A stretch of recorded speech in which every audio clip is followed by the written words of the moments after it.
제일 먼저 그 보도를 했던 방송사의 그 기자가 먼지가 뿌옇게 나고 사람들이 웅성웅성한 거예요. 차도 막히고. 가서 보니까 삼풍백화점이 무너졌던 거죠. 그래서 가장 먼저 그 사실을 보도할 수 있었고 그래서 특종상을 탔다고 제가 들었어요. 전설처럼 내려오는 그런 얘기인데요. 보도 특종은 보통은 기자들의 것이죠. 그렇죠. 그런데 기자가 보통 특종을 네. 낸다고 그러는데. 저는 특종상을 탔어요. 네.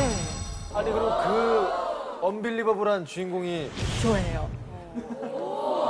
아마도 이전에도 그렇고 제 이후도 그렇고 아나운서가 특종상을 타는 건 아마 없을 겁니다. 10년 동안 앵커를 하셨으면 특종을 만날 수 있는 기회가 없지 않습니까? 근데 제가 특종을 만났던 건요. 앵커 이전에 현장을 뛰어다니는 리포터로 활동을 할 때 네. 남미 풍물 기행을 갔었거든요. 그래서 예. 볼리비아, 페루, 도미니카 걸쳐서 한 달 이상 찍고서 돌아와서 아침 프로그램에서 방영을 하는 거였는데요.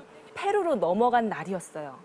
PD, 카메라, 오디오, 현장 코디네이터, 저 그렇게 같이 어떤 식당에 들어갔습니다. 뭐 주문하고 이러고 있었는데 쾅쾅 소리가 들리는 거예요. 앉은 지 얼마 안 됐는데 페루 현지 뉴스가 시작되는 거예요. 브레이킹 뉴스, 속보가 뜨는 거예요. 페루 일본 대사관에서 페루 테러 단체들이 인질 사건을 벌인 거예요.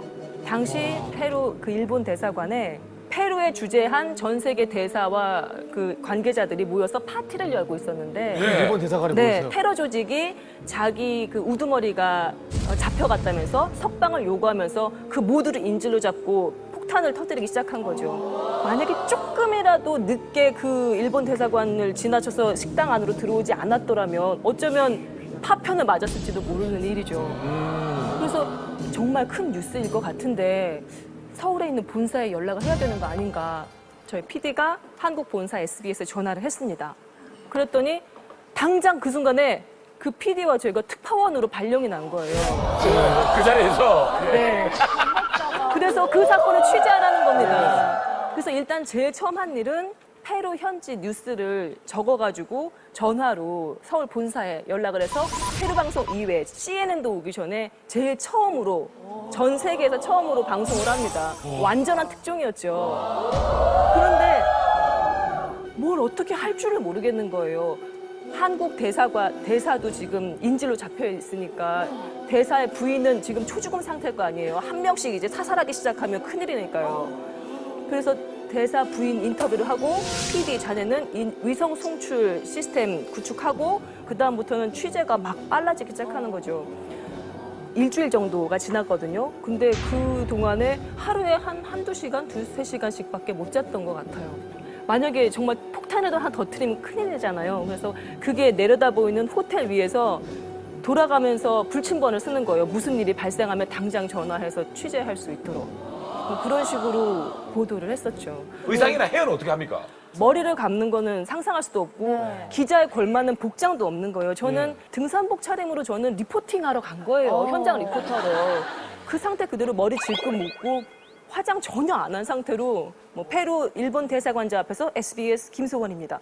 보도를 한 거예요. 세계 풍물 기행 여행을 따라고 있는 와중에 예. 특종을 잡으려고 갔던 것도 아니고 식당에서 밥 먹는데 갑자기 옆에서 폭탄이 터져가지고 예. 그 장면을 저희들이 어렵게 확보를 했던 거 아닙니까? 사흘째 인질극이 계속되고 있는 페루 주재 일본 대사관전은 아직도 긴박한 대치 상황이 계속되고 있습니다. 김성원 특파원입니다. 빨간 손수건으로 얼굴을 가리고 있는 인질범들은 기관총과 수류탄 그리고 심지어 로켓포까지 갖추고 있습니다. 대사관 안의 모든 전화선은 끊어진 상태입니다. 이 때문에 저희 SBS 취재팀은 이원영 대사와의 전화 통화를 여러 차례 시도해봤지만 무의에 그쳤습니다. 진압 병력이 들이닥칠 경우에 대비해 건물 곳곳에 폭탄도 설치해놓은 것으로 알려지고 있습니다. 페루 리마의 일본 대사관자 앞에서 SBS 김소원입니다. 반군들은 일단 내일까지를 머리가 합당치 점점, 않고 예. 정해놓고 있습니다. 이에 따라 이번 주말이 인질 사건 해결의 최대 고비가 될 것으로 보입니다. 페루 리마의 일본 대사관자에서 SBS 김소원입니다.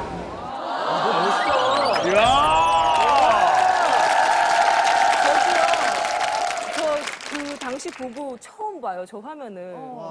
정말 머리는 변해가는데 의상 그대로고. 머리가 점점 기름이 져가면서 뒤로 넘어가죠. 의상은 멋져 보이지 않아요? 진짜요. 그리고 이게 왜냐면 위기에 지금 대처하고 있는 상황이잖아요. 많이 무서웠어요. 왜냐면 로켓